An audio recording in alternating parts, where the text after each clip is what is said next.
Mga kapatid, gutom. So, magluluto tayo ng tokwa with pechay. So, yun ang ating kakainin ngayong umagang to, guys, no? So, napakasarap, na miss ko yun, guys, no? Yung pagluluto ng tokwa with pechay, na napakasarap. So, antabayanan nyo, guys, no? Nagre-ready ko lang yung mga sangkap na gagamitin natin doon para makaluto na tayo na dire-diretso, guys, no? Walang interrupt, no? As in, dire-diretso pagluluto natin, guys. So, antabayanan nyo lang, babu. Ready ko na yung pechay, guys, no? Yan yung pechay. Binili natin kahapon tong pechay na to, guys. Tapos ito na rin yung tokwa. Tapos kailangan na natin ng sibuyas at bawang, no, guys? Tapos magigisa na tayo maya-maya, guys. So, sobrang sarap nito, guys. Sobrang panalo to the highest level at to, guys. Hindi na, guys, yung ating mga bawang at sibuyas, guys. So, mamaya na natin silang hihiwain, guys, no? Yan. So, hiniwa ko na rin yung ating tokwa. At itong next naman ang hiwain natin yung ating pechay, guys. Yan, grabe. Guys, naka-ready na ang ating mga kailangan, guys, no? So, unahin muna nating lutuin, guys, ngayon yung tokwa, guys. So, lagay na natin yung tokwa. So, yan, mainit na yung ating mantika. Guys, so, lalagay na natin yung tokwa. Magpiprito na tayo ng tokwa. Yan. So, pag nagprito ako ng tokwa, guys, kasi lang siya, hindi siya, kasi masarap to, guys, hindi siya masyadong luto. Yan.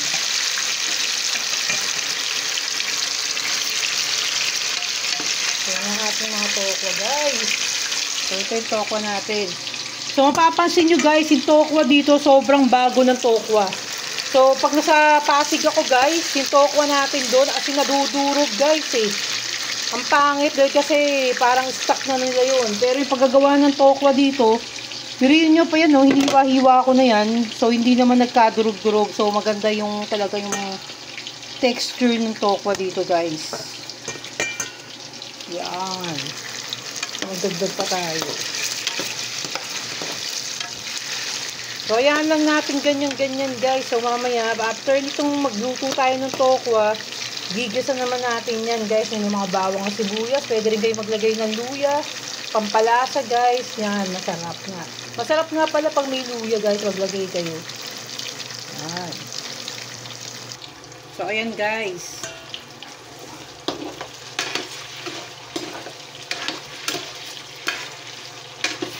So, basta't mainit yung kawali nyo, painit yung mantika nyo, guys. Mabilis lang maluluto yung tokwa natin. So, medyo lang natin siya, guys. Hindi natin siya medyo lutong-luto, guys, ha. Kasi ayoko ng ganun na tokwa yung matigas. So, hindi naman siya kasi tokwa at baboy, guys. So, ito yung tokwa na guys, no, na may gulay. Kaya hindi siya nababagay na matigas yung tokwa.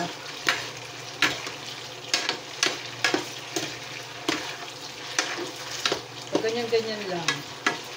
So, alalay lang tayo. Inaan lang natin ng konti, guys. Alalay lang tayo sa pagluluto ng tokwa para hindi siya So, kuha lang tayo ng isang lalagyan. Kuha lang tayo ng isang lalagyan. Paglalagyan natin ng lutong tokwa na para sure ball na lutong-luto na at maayos ang pagluluto natin. Yan. Yan.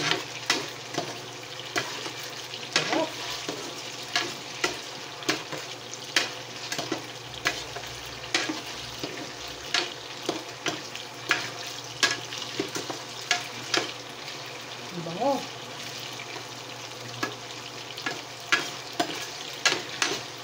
Okay na to, guys. Kasi maluluto pa naman to, guys, pag naggisa tayo, maluluto pa naman kasi yung tokwa niya. So, ganyan lang. Okay na to yung gantong luto, guys. Medyo brown na kami ito.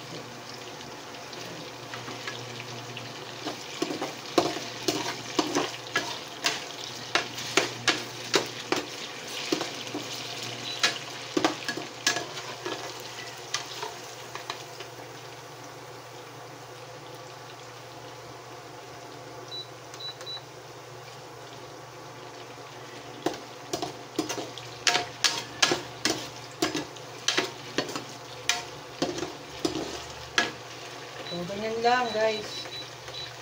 Okay na yan. Pwede na yan, guys.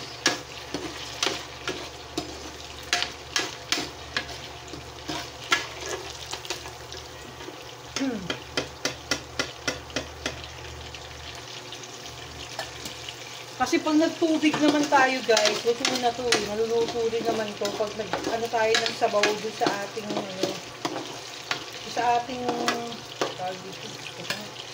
kulang to. Medyo kulang pa.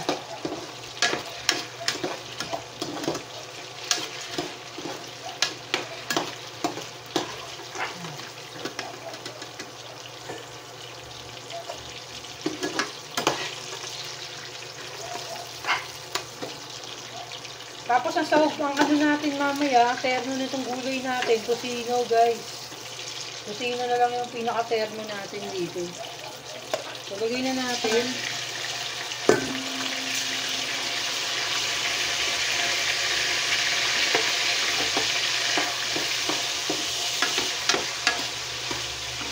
So, hinati ko lang yung mga malalaki. Yung sobrang laki guys, hinati ko lang. Sobrang laki ng hiwa ko. So, ganyan.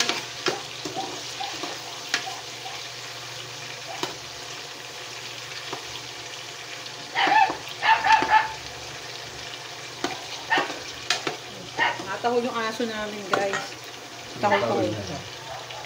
So, yun yung aso namin nakasurvive, guys. Siya lang ang nakasurvive sa lahat ng mga na-heatstroke na aso. Yung mga babing mga aso dito, yung mga tuta pa talaga, asin talaga, guys, na kamatay talaga sila. No? Kung nakikita nyo, di ba, meron akong mga naanong aso sa na-video ko ba sila, no? Maliliit pa sila.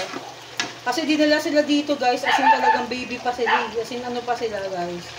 So, naghahanap pa syempre ng gatas ng nanay yan, di ba, dedede pa yung mga yan. So, hindi nakasurvive. Kasi ang init pa. Hindi nila talaga nakayanan, guys, eh. Nakakaawa. So, ngayon, tumatahol-tahol na siya, guys. Saka, ang dami nilang, ano, guys, garapata. Ay, garapata. Ang dami nilang, ano, sugat, guys. Mga aso dito nagsusugat-sugat, guys. Hindi naman malaman. Pero pinagiliguan na lang naman, guys, ng sabon na para sa aso. Ayan.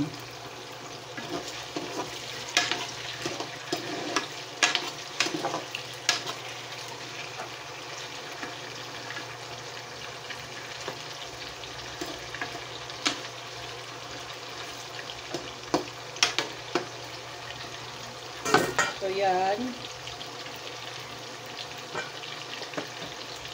Tapos meron, natuklasan ko na guys, yung bilihan ng ano dito, ng sitaw sa amin guys. Yung sa kabilang barangay. Yung sitaw. Meron pala sila talagang sariling tanim na mga sitaw na napakaganda guys. Niluto ko kahapon na sitaw guys. Doon ko binili, naglalako si ate. Timing na timing niya. Tanong ko kung saan niya nabili. Siya pala yung nagtitinda. Siya pala yung may mga tanim na mga sitaw. So, hanapin na lang namin siya. Pag nagluto ko ng ginataang kalabasa, hanapin na lang namin si ate doon.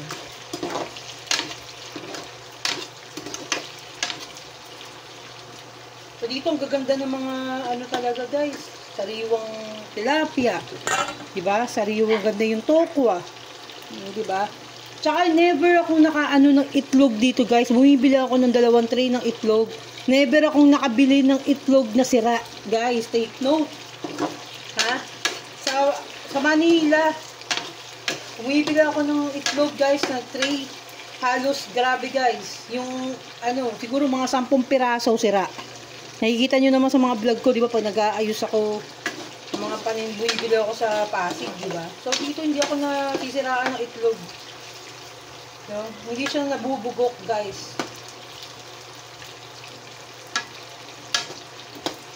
Dito maganda pa ang pag-ano nila ng mga itlog nila dito, ng mga manukan nila dito guys. No?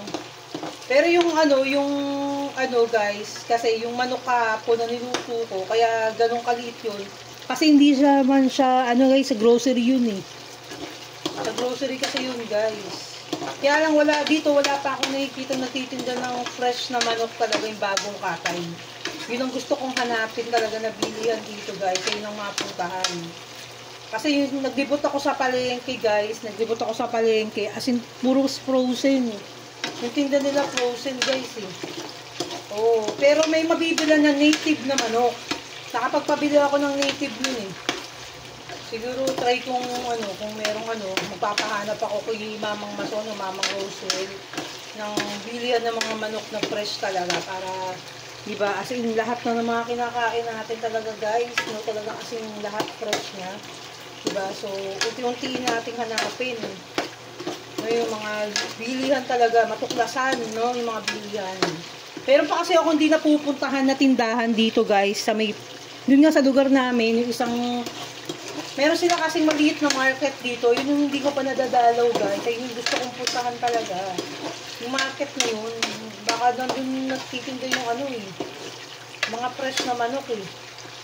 Diba? So, ganun. So, ano natin to, medyo i-brown-brown natin ang konti ito. So, okay na to guys, pwede na to. Panguwi na natin. Patayin muna natin ang apoy, mababawas tayo ng mantika at magigisa na tayo guys. Ayan. Diba? In fairness, diba? Ang ganda ng ano. Nakikita nyo minsan pag nagluluto ako ng ganito guys, diba? Ang pangit ng tokwa, nagkakadurog-durog. So ngayon dito, konting-konti lang yung mga nadurog guys. No? Kaya okay ito. So yan, sinasala na. Ang ganda nitong ano ko, no? Nasasala yung mga niluto mo, yan oh. Oh, may sala. Ang ganda oh. Kaya malinis natin maitatabi yung mantika. Yan. Tsaka nga pala yung mantika natin, hindi natin pinatatagal guys ha. Ibig sabihin, gumagamit tayo ng mga ng mantika na ganito, pero hindi natin siya pinapa-brown, binaba-brown na gusto. Okay. Pero maganda kasi itong mantika natin kasi coconut oil nga siya guys. So, wala tayong dapat ipagkaalala dyan. Dahil si coconut, gawa siya sa coconut. Diba? Kung yung coconut iniinom natin, why not gawin nating mantika? So, ayan na nga guys. So, simulan na natin. Magigisa na tayo. Inunan na natin yung bawang guys. Kasi ang dami nagtatanong, bakit ito halo-halo? Diba? Hindi nila alam na ganun yung gusto ko eh. Diba? Huwag nang pakailaman guys. So, ganun ang gusto ko, yung sabay-sabay na sila niluluto. Diba? Sabay-sabay na sila. No, kanya-kanya naman tayo, guys. Pero kung talagang gusto nyo unahin yung sibuyas, unahin nyo yung sibuyas. Kung ayaw nyo naman unahin, bahala na kayo sa buhay nyo. So, ganun lang yun. Ayan na nga. So, ang bango na. Pwede nyo lagyan ng ano guys. At tinamad lang ako maglagay ng luya eh. Pwede naman kayo maglagay ng luya dito. Kasi, diba? Parang adobong ano nga ito yung ginagawa natin. So, ilagay na natin ngayon yung tokwa. Yan, diba? Ilagay na natin yung tokwa. So, lagay na tayo yung, meron tayo gagamitin na toyo. Yung ano, yung timplado na guys. Yung toyo na nor. Yan, yun yung ilalagay natin dito. Dami bell. Sa bango. So, lagay tayo ng konting tubig, guys. Tubig. So, lagyan ng tubig. Yan. So, ganyan lang yan. Pakukuluan natin para may sabaw, diba? O, yan, diba? Ganyan kasimpleng, simple lang ang buhay. Huwag niyo pahirapan ang mga buhay niyo, guys, no? So, lagyan natin ng sugar, guys. Siyempre, maglalagay tayo ng sugar. Lagay tayo ng pepper. Lagay tayo ng rock salt. Pink salt, rather. Anak ko, nabulok na yung melon ko. Oh my God. So, lulupuin ko na yung melon ko, mamaanin ko na yung melon ko. Hindi, maano pa yan, ha? Pwede pa yung kalahati. Magme-melon pala tayo ngayon, guys. Huwag mo pa kayo naman. Yun. Guys, maglalagay na tayo ng sugar. Konting sugar. Sagyan na natin ng paminta. Paminta. Pinakatunga nga dito, kulit eh. Ayan, paminta. Hindi ko ba ano. Mamaya papalpak na tong luto ko. Kasi ayoko na naiinterrupt ako eh.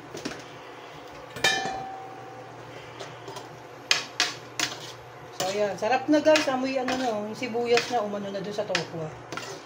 Kumapit na dun guys. Sa tokwa. So tikman muna natin guys. Hayaan muna nating maluto yung tokwa dun sa sabaw niya. Dun sa sarili niya sauce. Na kumapit talaga siya na kumapit.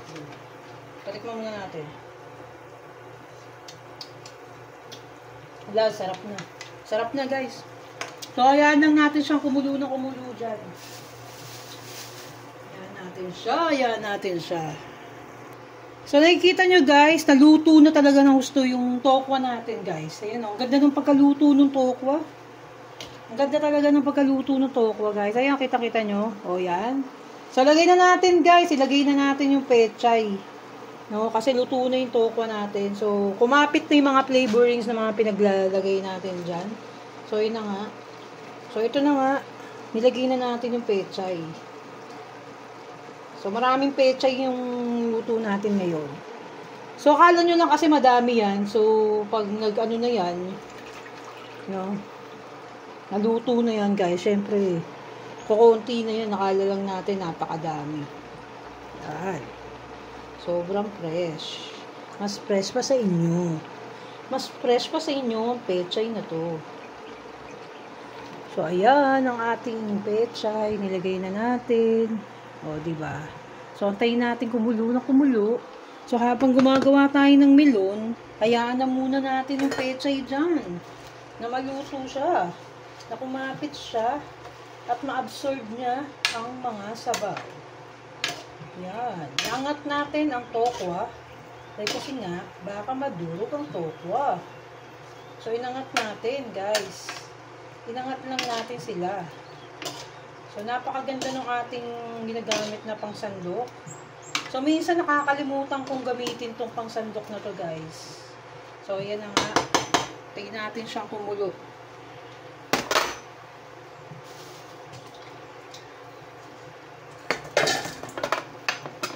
So, yun, habang ginagawa natin yung melon, guys. Magawa tayo ng melon kasi. Yan. So, ayan na nga, guys. Ito na yung ating finishing ng ating tokwa with pechay. So, ayan na nga, guys. Ang sarap. Tokwa with pechay. Grabe. Ang sarap nito. Lutong-luto na. Yan. So, tikman lang natin yung sabaw nyo, guys, ha. Kung okay na yung sauce niya. Yung pinaka-sasa. Hala, ang sarap. Woo! Perfect, guys. Perfect. Ang sarap.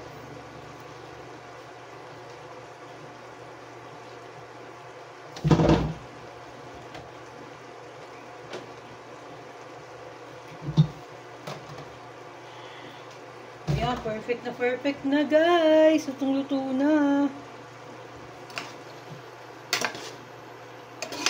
O, diba? Ang ganda ng luto ng tokwa, guys. Kita nyo ba? Yan ang luto ng tokwa. Ayan, ang sarap. Okay, sa tocino naman, guys. Ang una, lutuin natin mamaya. So, ito na. Sarap. Grabe, oh. Ang gulay, oh. Fresh na fresh. Ang kapa.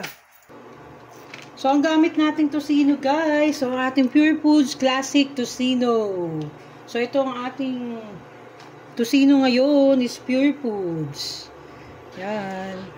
So, pakukuluan natin. Sinasabi ko sa inyo, pag magluto kayo ng tocino, kailangan pakukuluan sa tubig, guys.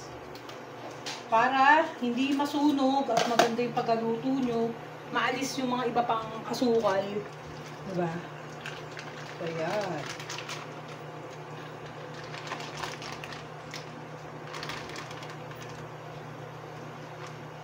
So, yan, no? Sana dumating na yung ating kawali na ceramic. In-order nating kawaling ceramic, guys. Sana dumating na siya para maganda na yung ating lalo pagluluto. Talagang ganda ng sangkalan talaga na nabili ko, eh. Ubus sa SNR, eh.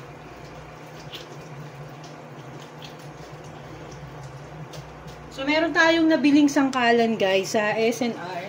Napakaganda, guys. So, pag Christmas, guys, mag-ano kayo doon ng mga sale. Kasi yung mga member sa SNR, guys, may mga sale kasi doon.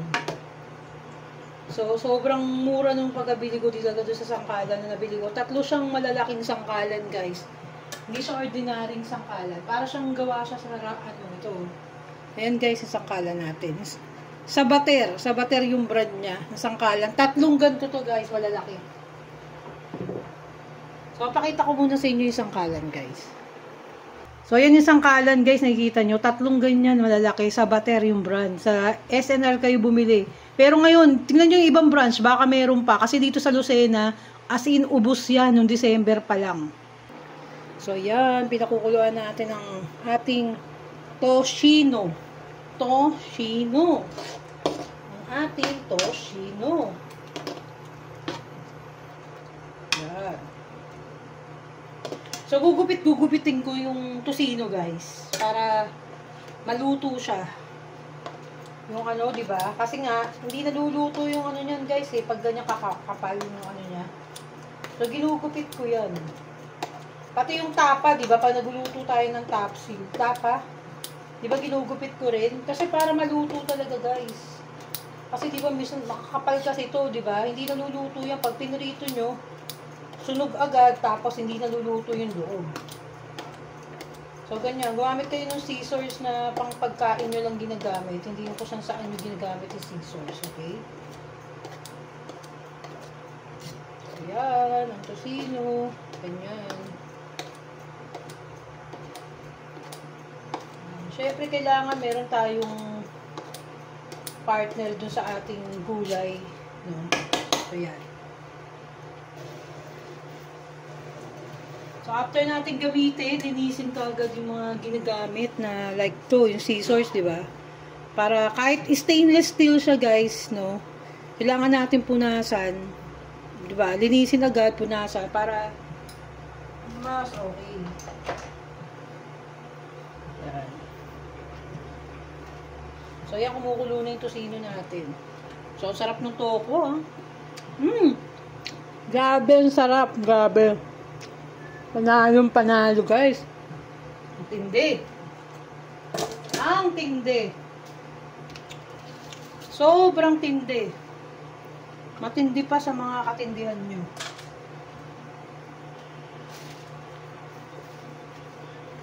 So, yan. So, pakuluan lang natin yan, guys. Tapos mamaya, kain na tayo. Maya-maya. So, ayos na rin yung melon natin. May melon na rin tayo, guys. So, lahat kumpleto na. So, ito na lang tosino, guys, ang naantay nating machurba na yan. Ha? Kailangan natin churbahin ng mabuti yan. Ha? Sumuchurba ba kayo, guys? Yan. At guys, hindi siya masyadong maalat na maalat. Ang saktong-sakto. Dilagyan natin ng konting sugar. Lalo na, guys, kung nilagyan nyo ng ano yan, guys, ng ginger, mas lalong kakapit yung lasa. Ang sarap. Grabe, panalo. So, ngayon guys, tingnan nyo, yung ano na kulay, oh. Tingnan nyo yung inaalis na kulay doon sa tosino, guys. Diba? So, yan yung inaalis natin doon sa tosino, yung preservative na yan. Yung kulay na yan na nilagay nila, guys. So, yan ang inaalis natin. Diba? Yan, oh. So, ano yung ulit, guys? Babawasan ko na yung tubig para hindi na kumapit yung kulay niya.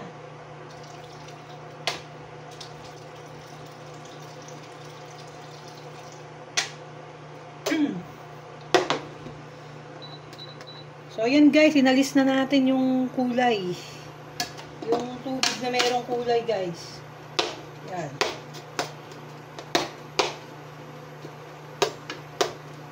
So, diba? Kasi naluluto na siya, guys. Naluluto na yung loob. Tsaka kinagandahan dito, guys. Ang ganda ng ano nung pagka-ano ng Pure Foods, guys.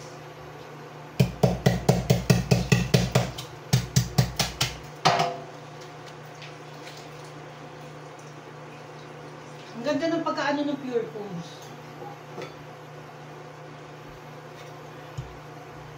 Nagtitibak lang ako ng yelo, guys. Antay lang kayo dyan. So, naglagay na tayo ng mantika, guys. Para pagka ano niya, luto na siya, guys. May halo ng mantika yung konting tubig niya. Diba? Okay, diba? So, yan, guys. Luto na, guys. Yung ating tosino. Alright. Diba? Hindi siya sunog. Oh. Hindi siya sunog, guys. Hindi siya sunog. Yan. So, ayan na nga, guys. Mag-plating na tayo, guys. So, lalagay na tayo ng kanin natin. So, ito na ang ating rice. Lagay na natin ang ating kanin.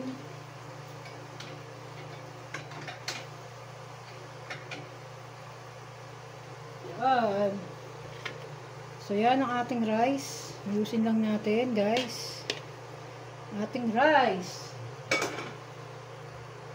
So, ayan. Wait lang. So, diba, yan na.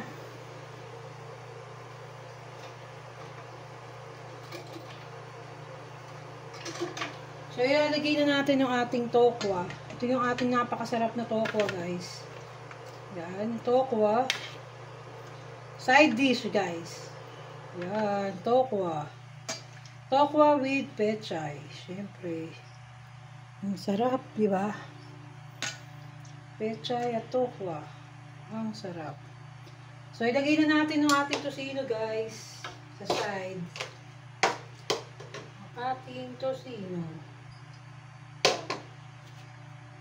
So, ito na guys, lalagyan na natin yung tosino natin. Yung ating side dish na tosino. Yan. So, ayan na guys, ready na ang ating foodangski for today. No, tokwa, pechay with tosino. Yumminess. Ang sarap. Yan. So, babu guys, sana kumain na rin kayo dyan sa inyong mga tahanan kung nasaan man kayo guys. Okay, babu.